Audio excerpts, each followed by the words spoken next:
अच्छा भाई, अगर मैं आपको डेफिनेट या मखसूस इंटीग्रल निकालने को कहूँ -3 से 5 तक, किसका, एक बस नंबर दे देता हूँ 4, और x के हवाले से या x के हिसाब से या x के एतबार से आपको इसका इंटीग्रल निकालना है, तो भाई इंटीग्रेशन का जो उसूल है वो ये है कि किसी भी फंक्शन को अगर इंटीग्रेट करना हो और ये a से b तक मखसूस इंटीग्रल हो, तो इसमें आप क्या करते हैं कि आप इस फंक्शन का एंटी डेरिवेटिव लेते हैं और उसको हम, जिसे हम लिखते हैं कैपिटल F से, और ये एंटी डेरिवेटिव जाहिर है x के एतबार से ही होगा।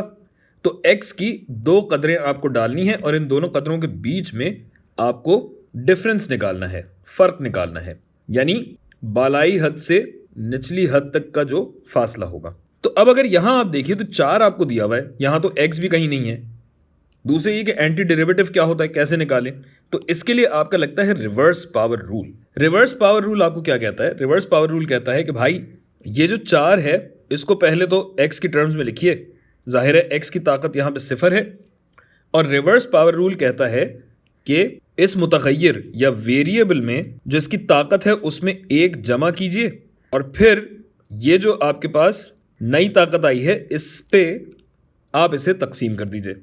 अगर गौर कीजिए तो ये डेरिवेटिव का उलट है या डिफरेंशिएशन का उलट है, जो कि इंटीग्रेशन कहलाती है। तो ये क्या हो जाएगा भाई? ये हो जाएगा 4x जिसकी ताकत 1 डिवाइड बाई 1, जाहिर है 4x ही रहेगा, और इसको आप इंटीग्रेट कर रहे हैं -3 से 5 तक, गोया ये हो जाएगा 4 ज़रब 5 माइनस 4 ज़रब -3, 4 पंजे 20 माइनस 4 ज़रब -3 आपको देगा 12, यानी जवाब आया 32। इसी की एक और मिसाल अभी देख लेते हैं और बाकी मिसालें हम अगली किसी वीडियो में देखेंगे।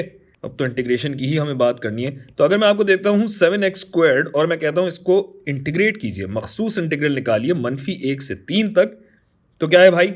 वही रिवर्स पावर रूल कि जो फंक्शन है, फंक्शन को जूं का तूं लिखिए 7x², इसकी ताकत 1 बढ़ाइए और ये जो नई ताकत आपके पास आई है इस पे तकसीम कर दीजिए और फिर हद का इतलाक कर दीजिए। कैसा मुश्किल अल्फाज इस्तेमाल कर रहा हूँ ना। तो ये हो जाएगा 7x³ बटा 3, जिसको जाना है -1 से 3 तक।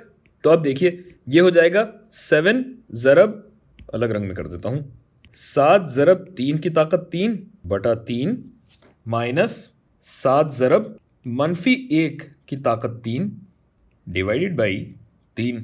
तो ये आपके पास बनेगा 3 की ताकत 3, या तो कर लीजिए 27 ज़रब 7 डिवाइड बाई 3, या 27 डिवाइड बाई 3 आपके पास बचेगा 9, 9 ज़रब 7 बनता है 63, माइनस, अब चूंकि मनफी है तो -1 का क्यूब भी -1 आता है, यानी ये तो हो जाएगा प्लस 7 बटा 3, जिसको अगर आप सॉल्व करें तो आपके पास आएगा 65 होल 1 बटा 3। बस ये है।